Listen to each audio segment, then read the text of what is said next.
5 pasos para resolver conflictos y restaurar nuestras relaciones. En esto estamos mal,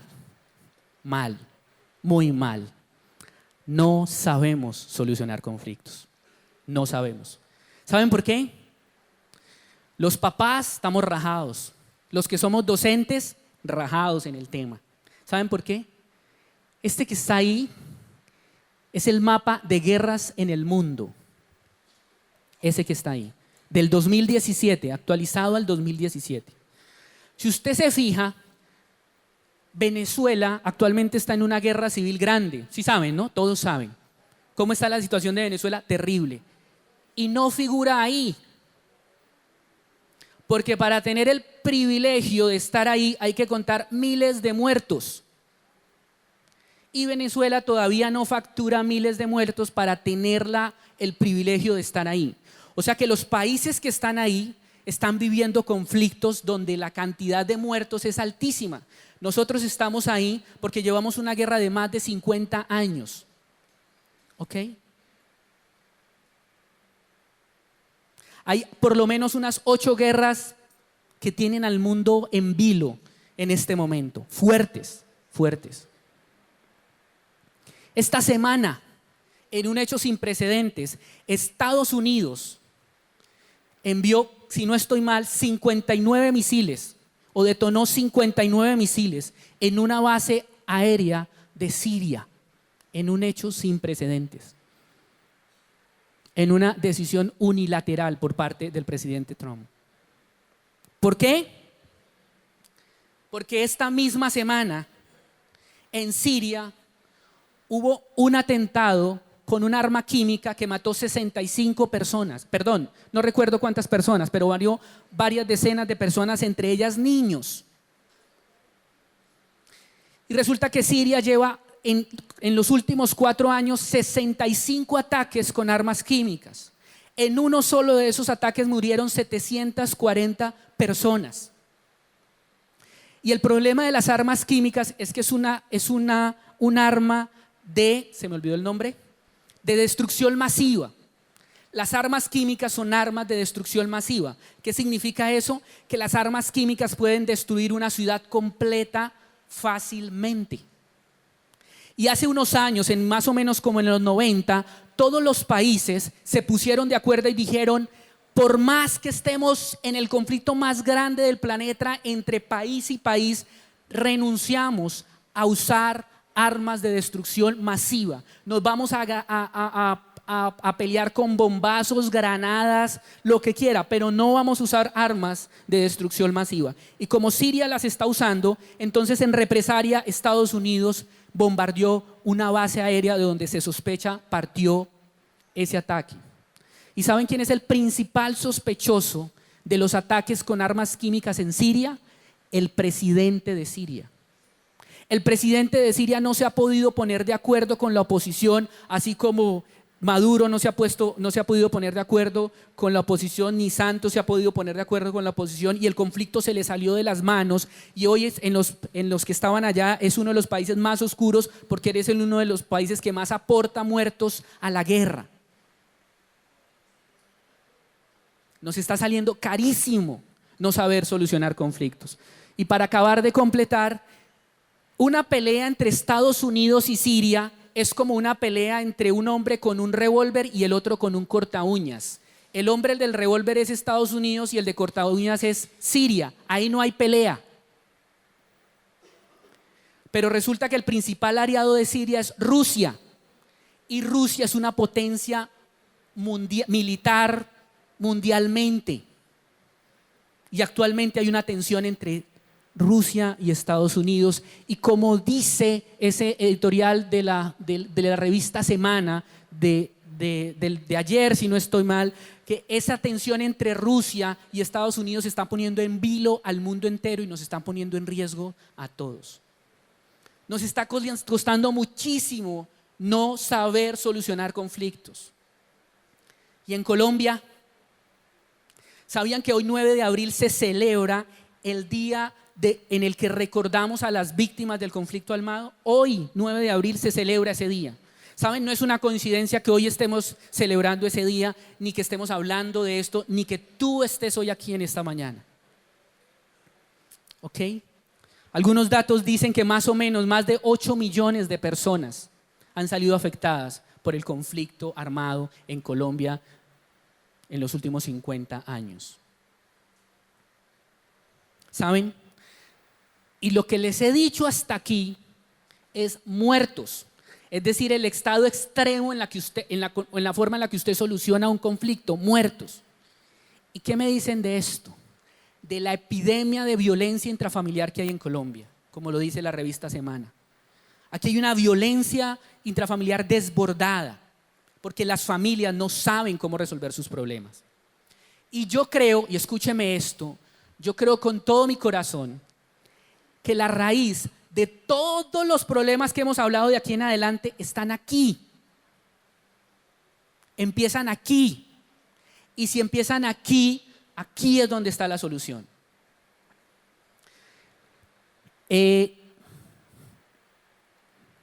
Guillermo Valencia escribió este poema y dice: ¿quién me dirá si un huevo es de torcaz o de víbora?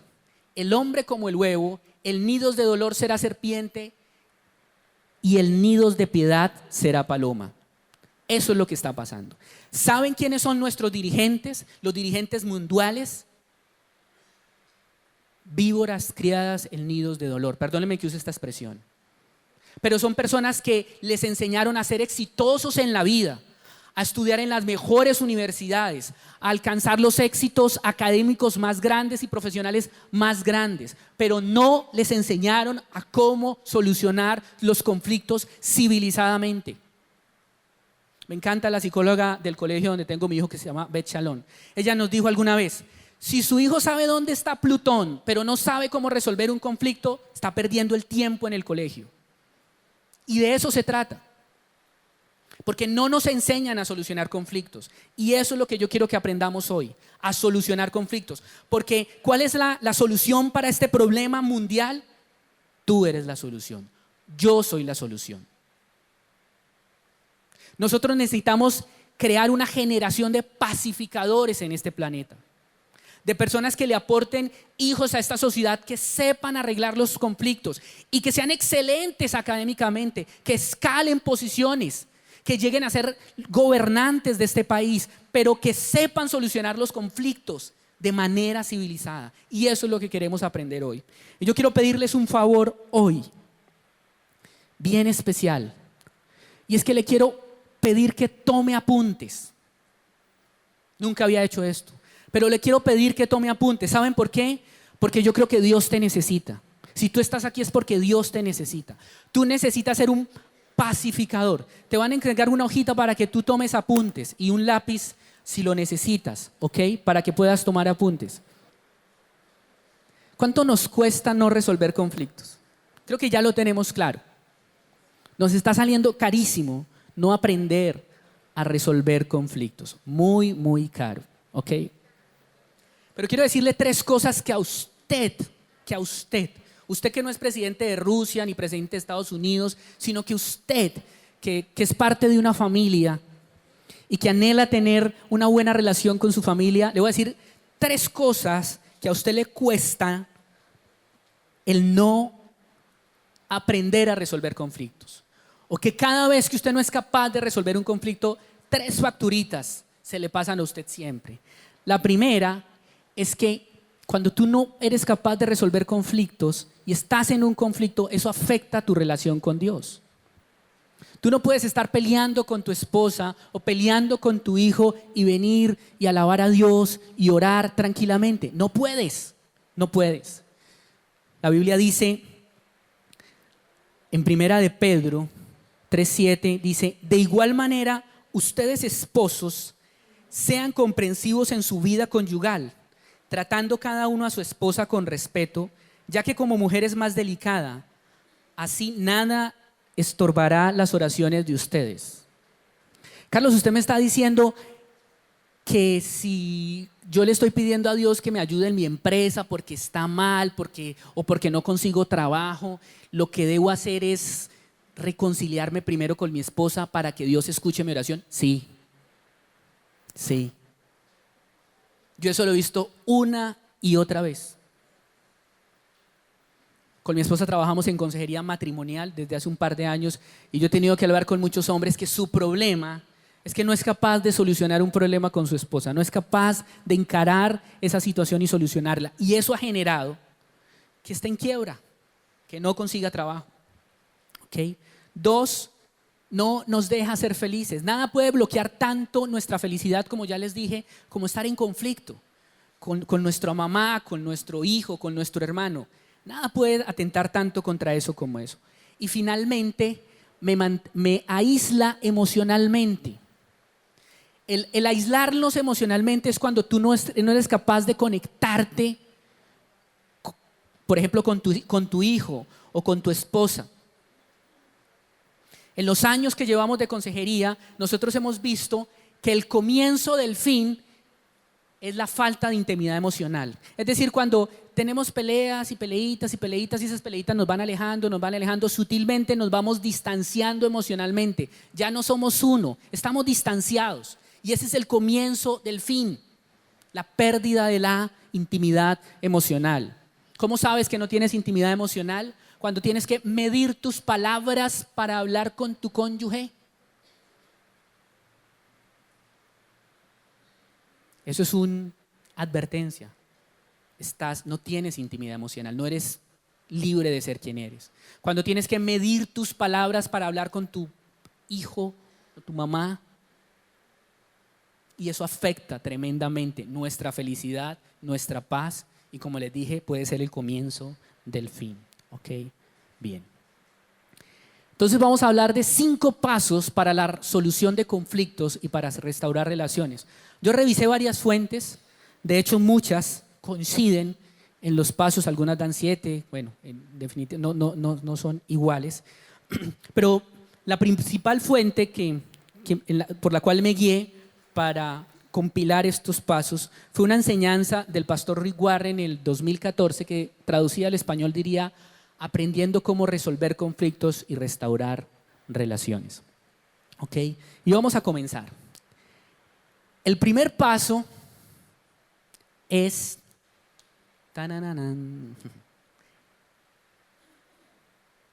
toma la iniciativa.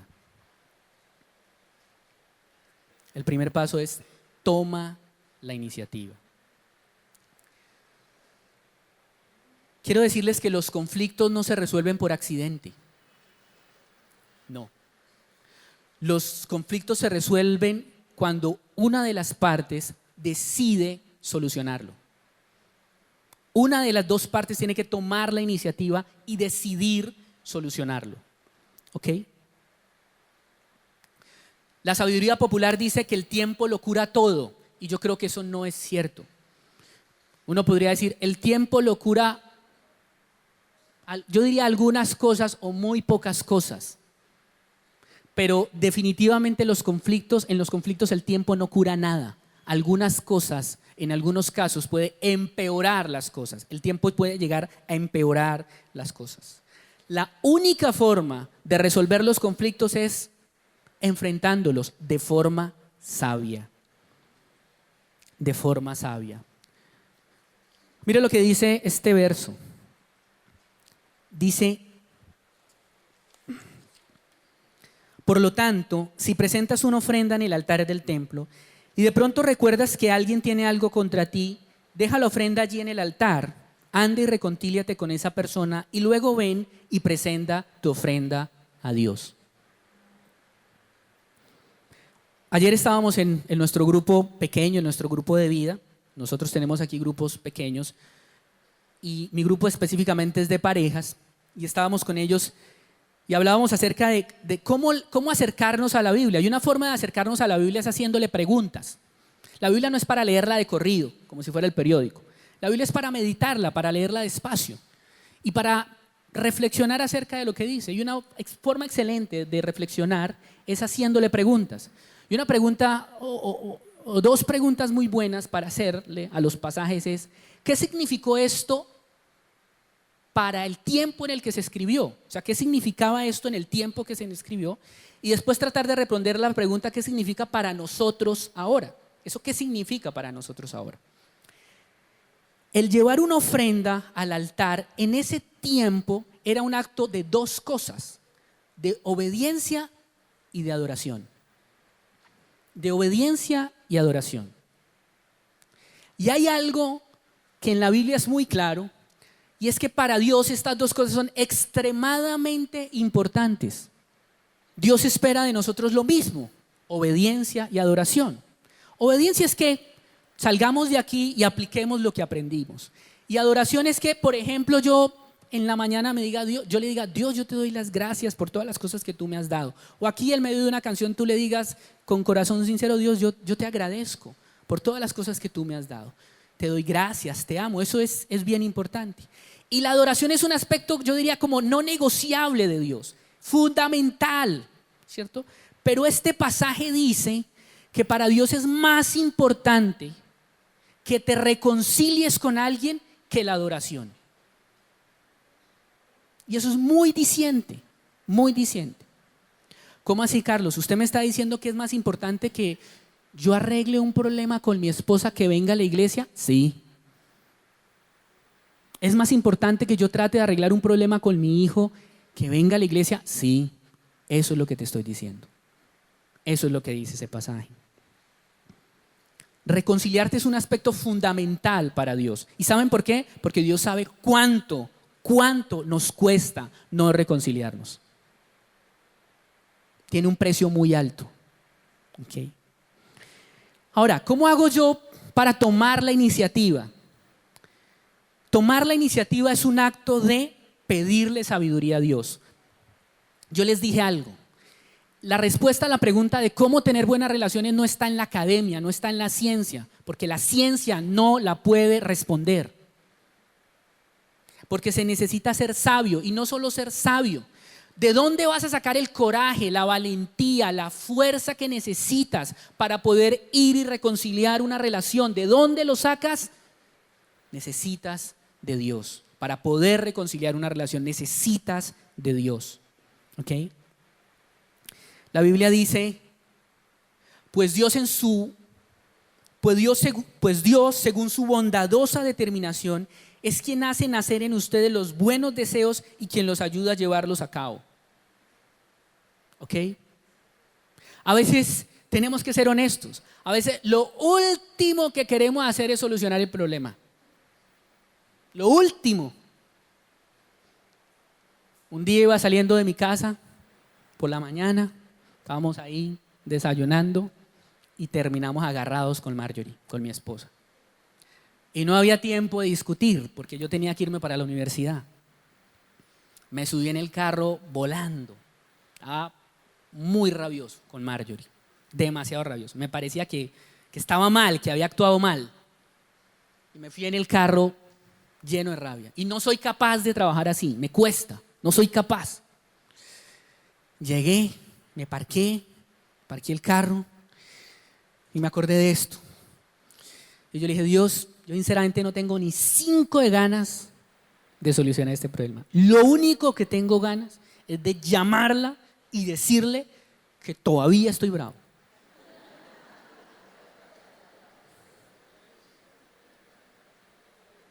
¿Y por qué estoy bravo? Ayúdame, Dios. Así, raboncísimo en la oración.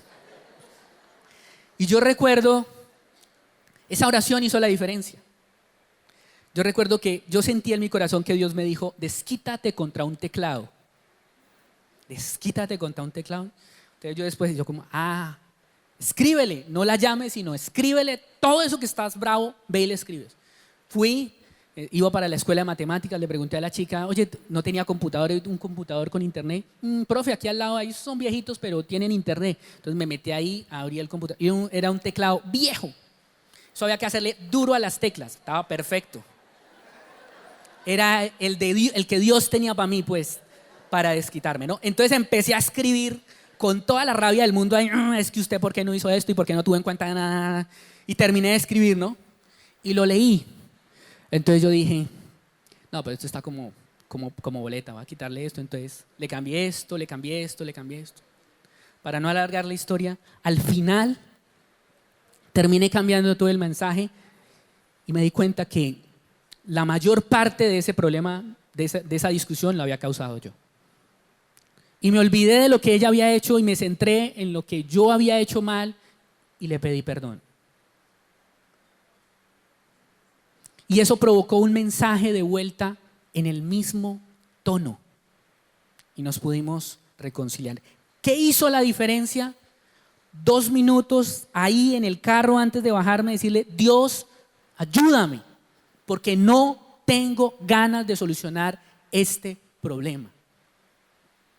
¿Me estoy haciendo entender? Pídele sabiduría a Dios. No trates de tomar la iniciativa en caliente, sin buscar la ayuda de Dios. Pídele sabiduría a Dios. Quiero que contemples 3 cosas importantes a la hora de pedirle sabiduría a Dios. Necesitas un plan. Y cuando le pidas a Dios sabiduría, dile que te ayude, 1, a escoger un momento adecuado. Un tiempo adecuado. No todos los momentos son adecuados para solucionar un conflicto. ¿Me estoy haciendo entender? No es, faltando 5 minutos para irse, no es el momento apropiado para resolver un conflicto.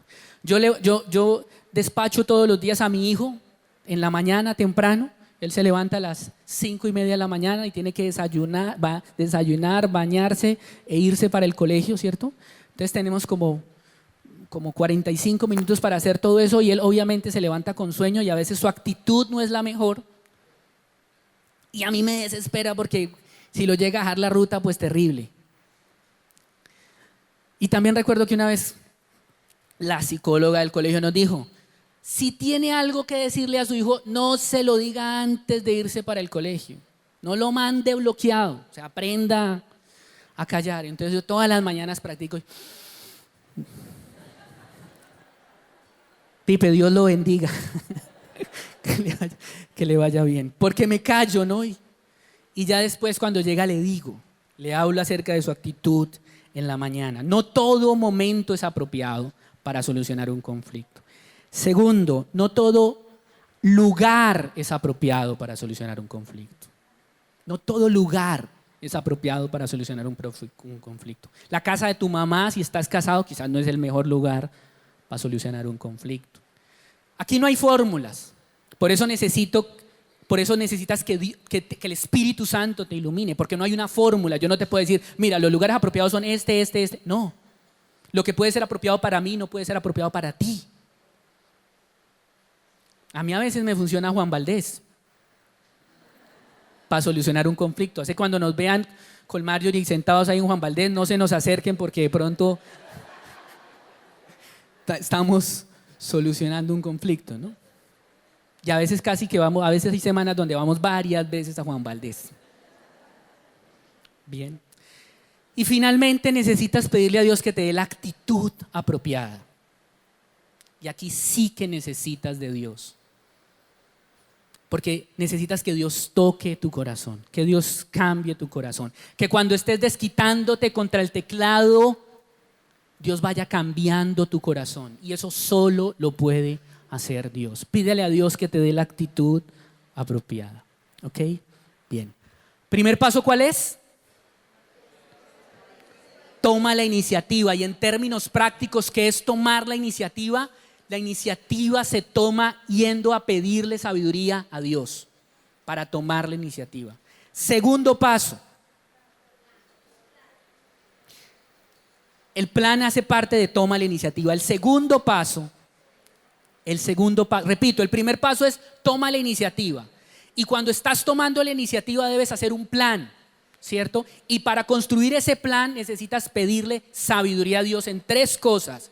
Ayúdame a escoger el momento apropiado, el lugar apropiado y desesperadamente dile: Dios, dame la actitud apropiada. El segundo paso es: listo, ya Dios me dio un plan, ahora tengo que llamarlo y hablar con ella o hablar con él. ¿Cómo empiezo? ¿Cómo comienzo esa conversación? Hay unas investigaciones, leía, que dicen que los 3 primeros minutos determinan si vas a ser exitoso o no. Eso sí lo dice la ciencia. Los 3 primeros minutos determinan si vas a ser exitoso o no. ¿Cómo comienza esa conversación? Comienza asumiendo tu responsabilidad en el problema. Comienza asumiendo tu responsabilidad en el problema. Esa es la forma de empezar a hablar. ¿Ok? Tú dices, pero no, si es que toda la culpa es de él. ¿Yo qué culpa voy a tener en esto? ¿Cierto? Mira, te voy a decir algo.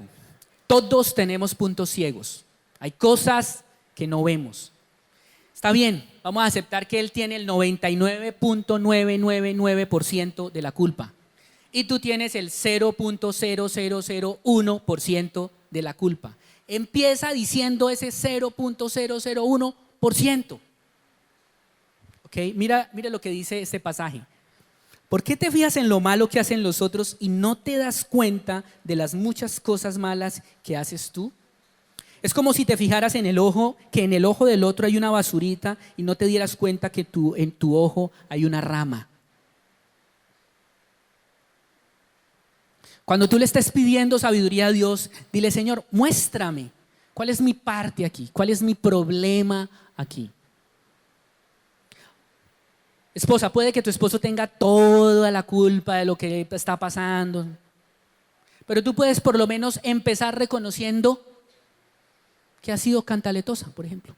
Así la culpa sea él, empieza asumiendo esa responsabilidad o lo que quiera. Por eso no hay fórmulas, necesitas pedirle al Espíritu Santo que te revele cuál es tu culpa. Te aseguro que si tú empiezas de esa manera, esa conversación va a ser completamente diferente. ¿Ok?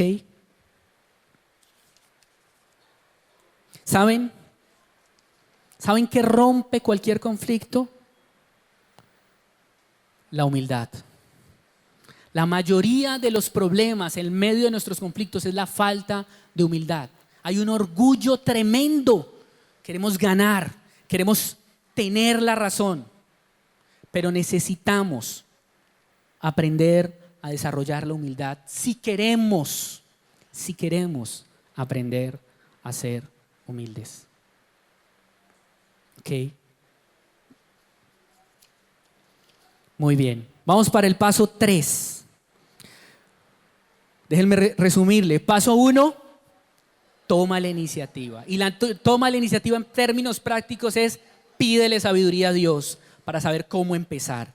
Segundo, vas a comenzar la conversación diciendo cuál es tu responsabilidad en ese conflicto.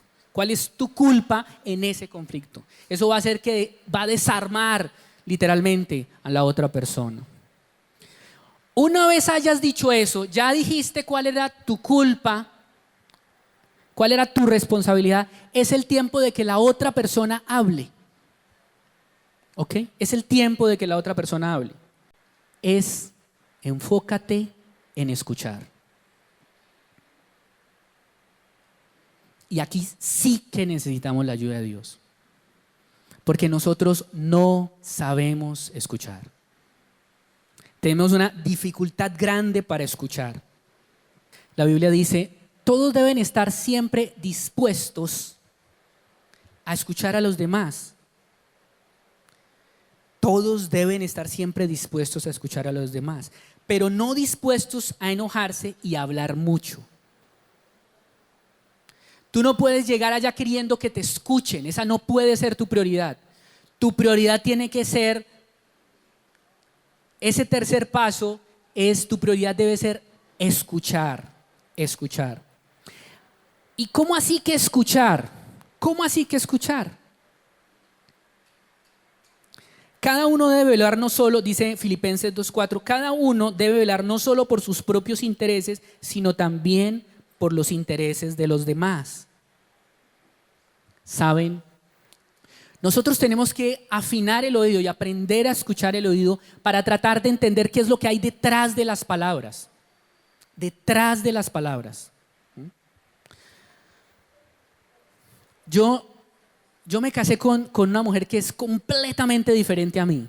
Yo no conozco una pareja tan diferente como a Marjorie Arenas y a Carlos Fajardo. Somos extremadamente diferentes. Por ejemplo, en la forma de hablar, yo soy muy puntual. No, mi esposa no. Mi esposa nunca comunica información, sino siempre manda como metamensajes encriptados en unas palabras que uno tiene que tratar de discernir qué es lo que viene detrás de eso. ¿Ok? Voy a poner un ejemplo. Yo me acuerdo un día que íbamos a salir, teníamos afán y ella se estaba demorando. Y ya estaba tarde, ¿no? Yo, mi vida, apúrate. Y no, nada, yo, Marjorie, vamos a llegar tarde. Y llegó y me gritó, ¿no es que no tengo zapatos?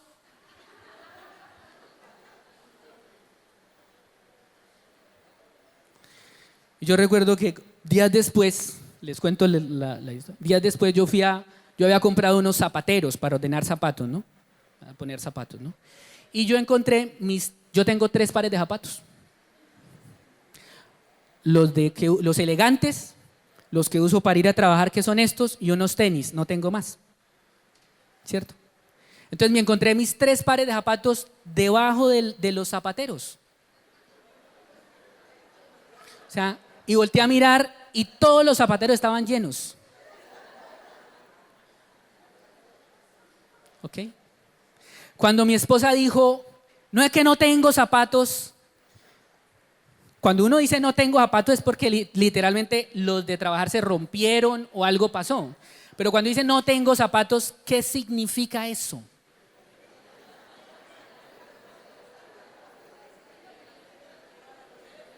¿Cierto? ¿Qué significa eso?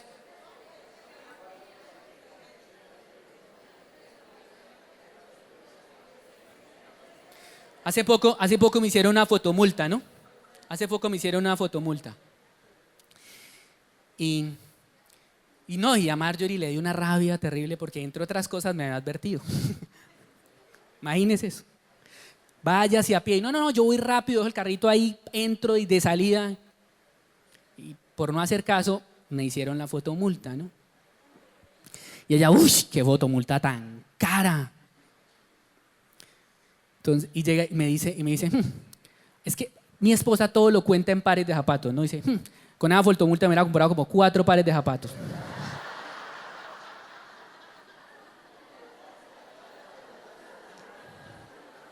Ese qué multa tan cara es una traducción a pares de zapatos, ¿sí? Ese no tengo zapatos es que no significa eso literalmente. Cuando uno está escuchando a una persona, necesita tratar de entender lo que esa persona está diciendo. Se trata de afinar el oído para ver qué es lo que esa persona está escuchando. ¿Saben? Pónganme cuidado, cuando yo estoy escuchando, yo necesito tratar de entender cuál es el dolor de esa persona. ¿Qué es lo que le duele a esa persona? Perdóneme que siga con el ejemplo de los zapatos. ¿Qué es lo que entre comillas, qué es lo que le duele a mi esposa que tiene unos aretes y un collar rosado y no tiene zapatos de ese mismo tono de rosado? ¿Ok? Esto es un ejemplo que es tonto, pero a veces es extremadamente importante entender qué es lo que le está doliendo a esa persona.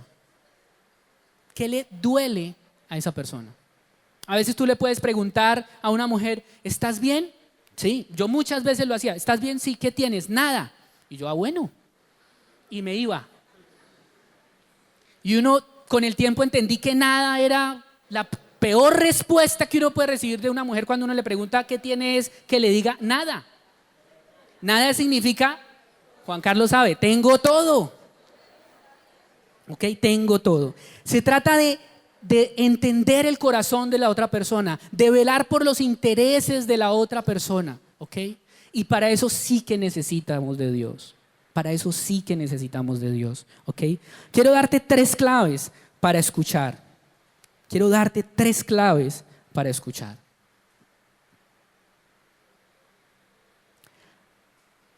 La primera es que escuches con la actitud apropiada. O sea, tú no puedes hacer todos los pasos, ¿no? Toma la iniciativa, empiezas asumiendo tu culpa en el problema y pasas al punto 3 y dices, bueno, diga a ver qué es lo que tiene que decir. No te sirvió de nada. Tienes que tener una actitud apropiada. Y una actitud apropiada, por ejemplo, significa que estás concentrado en escuchar. Yo sufrí mucho tiempo con esto, lo confieso, mucho tiempo. Marjorie me estaba hablando y yo estaba pensando en la pregunta, en la respuesta que le iba a dar. Entonces me decía una cosa y yo le voy a responder esto. Me decía lo otro, le voy a responder otro. Y siempre estaba quedado, ¿no? Porque ella hablaba más rápido de lo que yo podía pensar. Luego al final no le entendía, no sabía lo que me había dicho. Y lo único que le podía responder era la última frase que me había dicho y le respondía eso y el resto. Y no se sentía escuchada. Y tuvimos tantos problemas por eso, porque yo no sabía escuchar. Tener la actitud apropiada es guardar silencio y enfocarse y tratar de entender qué es lo que esa otra persona me está queriendo decir. 2, evita interrumpir. Por favor, déjalo hablar o déjala hablar. Déjalo decir todo lo que quiera decir y no lo interrumpas.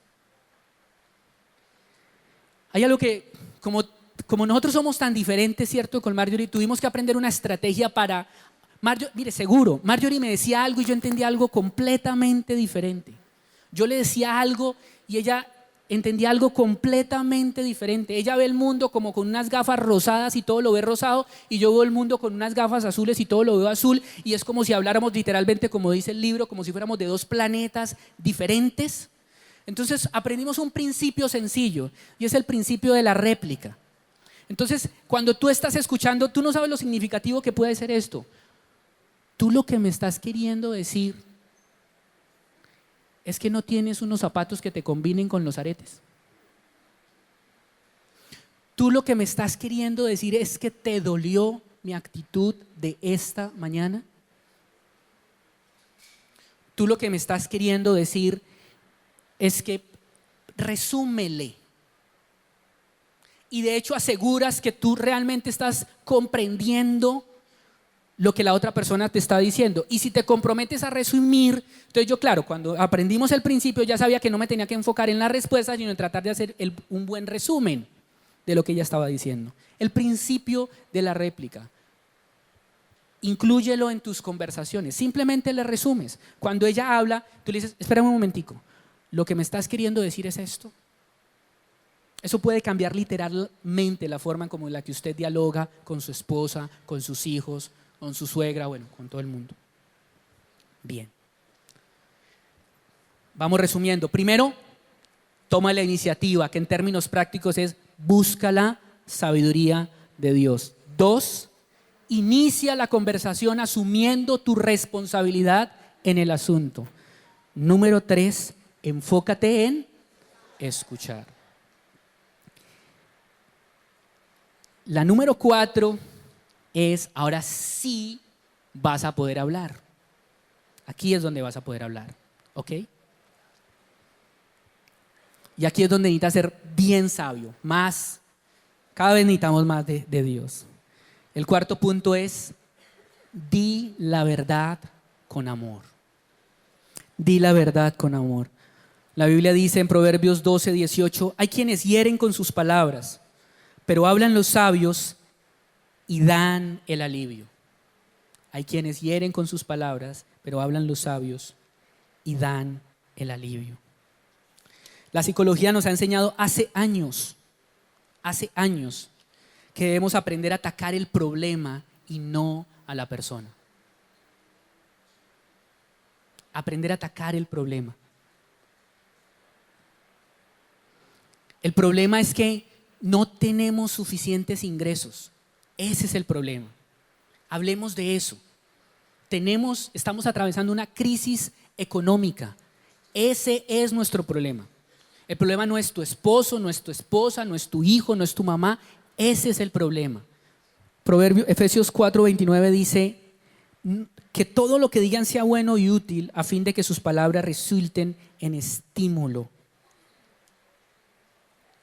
para quienes los oigan. Nosotros tenemos que aprender a que nuestras palabras sean dulces. Alguien dijo alguna vez, asegúrate que tus palabras sean dulces por si algún día tienes que comértelas. ¿Te lo repito? Asegúrate que tus palabras sean dulces por si algún día tienes que comértelas. ¿Ok? Muchas veces es mejor comenzar las frases con yo y no con tú. Usted es un descuidado, ¿no? Ya le olvidó ir a recogerme. Usted es un descuidado. Ni siquiera un desayunito del día de aniversario, ¿no? Esa es una forma de hablar. Otra forma de decirles, yo creo que tú debías haber tenido un detalle esta mañana conmigo. El solo hecho de que cambies las frases y en lugar de empezarlas con usted, empieces en primera persona por mí. ¿Okay? Y algo fundamental a la hora de hablar es que de antemano renuncies a usar armas de destrucción masiva. ¿Sabes qué tienen en vilo al mundo actual? Las armas de destrucción masiva. Y ustedes saben que en medio de las relaciones hay armas de destrucción masiva que usted las saca y explota. Y usted las conoce. Usted sabe qué cosa dice y eso pega directico en la herida y explota. Y tenemos que, miren, si los países en medio de una guerra fueron capaces de ponerse de acuerdo y decir no vamos a usar armas de destrucción masiva, tú tienes que ponerte de acuerdo en tus relaciones, identificar cuáles son las armas de destrucción masiva y decir no las vamos a usar.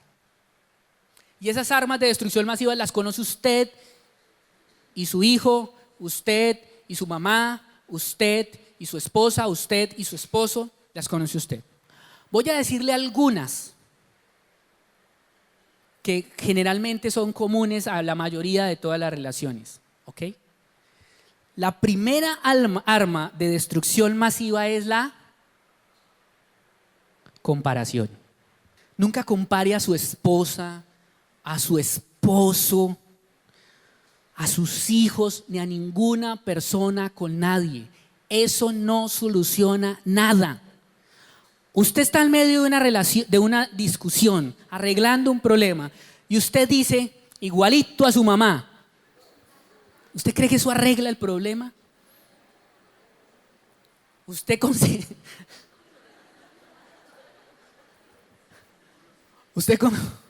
cree que eso arregla el problema? Eso no arregla nada. Nunca compare, por favor. Nunca compare. 2, culpabilidad. Echarle la culpa a alguien genera el efecto contrario. Ataque el problema, pero no ataque a la persona. No culpe a la persona. ¿Ok? Echarle la culpa. ¿Usted cree que si usted le echa la culpa, por su culpa es que estamos así? ¿Usted cree que le va a decir, sí, mi amor, tienes toda la razón, qué pena contigo, por mi culpa es que estamos así? Eso no soluciona nada. Y finalmente, contradecir.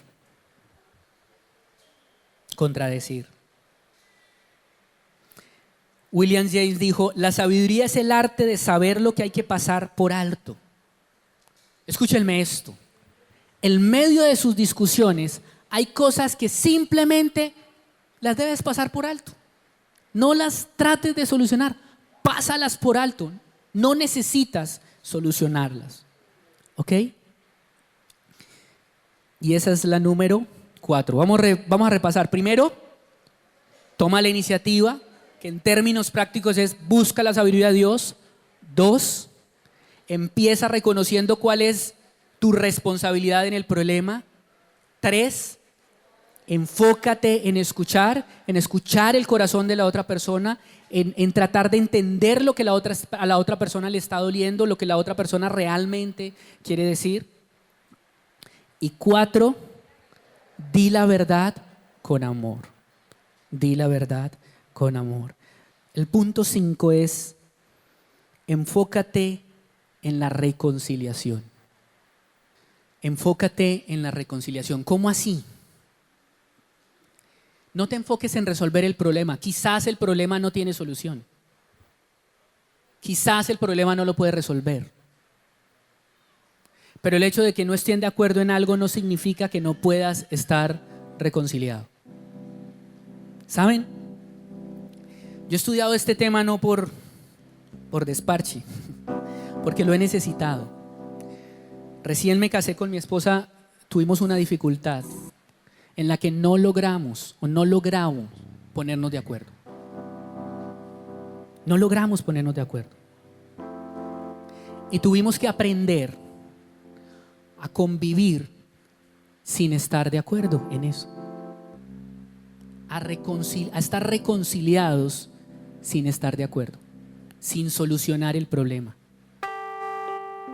Y ese mismo problema, lo sé por experiencia, porque lo he visto, el mismo que nosotros tenemos, ha generado tantos divorcios, ha generado tantas relaciones tan no sanas, con tanto dolor.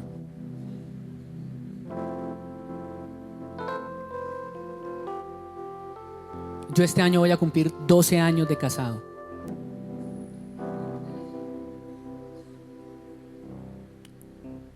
Y el problema persiste. Pero ese no ha sido una razón para que no podamos estar reconciliados. De eso se trata. De que te enfoques. La reconciliación es restablecer la paz en medio de la relación. Pero a veces estamos más interesados en resolver cada tema puntual que en la reconciliación. Cuando ya veas que no hay forma de solucionarlo, que no nos logramos poner de acuerdo, reconciliémonos. Yo he tenido que decir eso, mi esposa ha tenido que decir eso tantas veces. ¿Sabes qué? Son las 4 de la mañana y no logramos solucionar esto. Mañana hay que trabajar. Reconciliémonos. Oremos y reconciliémonos.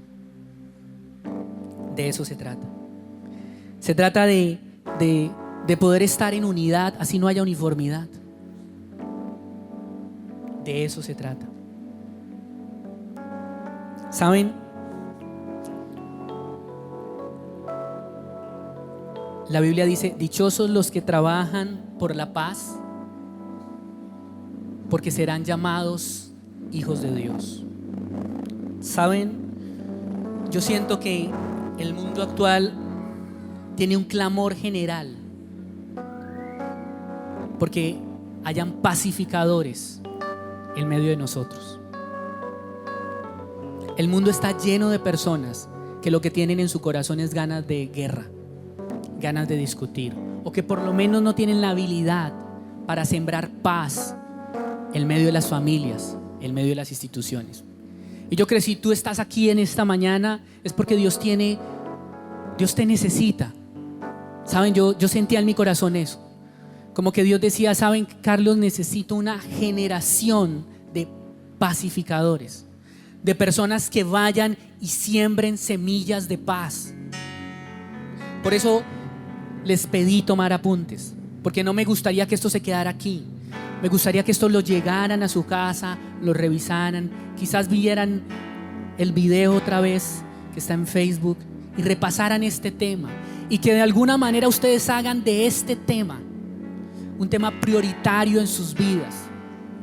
Mira, si tú logras enseñarle a tus hijos a resolver los problemas, a ser pacificadores, estarás dejando un gran legado en esta tierra. Yo siento que hay un clamor grande. Hay niños que se merecen una nueva generación de papás. Una generación de papás que sepan cómo reconciliar las relaciones. Unos papás que sepan cómo reconciliar los problemas sin golpes, sin gritos, sin insultos. Y Dios te necesita. Dios necesita que tú seas un sembrador de paz. ¿Okay? La Biblia dice que nosotros hemos sido llamados a ser reconciliadores. A ser reconciliadores. Y para Dios la reconciliación es fundamental. ¿Saben? A Dios le costó muchísimo, muchísimo. Le costó lo único y lo que más quería, el poder reconciliarse con nosotros. Él envió a su Hijo aquí a esta tierra para que nos pudiéramos reconciliar con Él. Y quizás esta sea una muy buena oportunidad para preguntarte: ¿y tú cómo estás con Dios? ¿Tú estás reconciliado con Dios? ¿Tú tienes una relación saludable con Dios? Esta es una muy buena oportunidad para hacerte una pregunta. Las cosas que yo te dije aquí son fáciles quizás de entender, pero son bien difíciles de llevar a cabo. Y sin Dios son casi imposibles de hacer. Para poder ser un sembrador de paz necesitas de Dios. Pero para poder estar conectado con Dios necesitas reconciliarte con Dios. Y quizás esta mañana sea una buena oportunidad. Yo les voy a pedir que por favor nos pongamos en pie por un momento.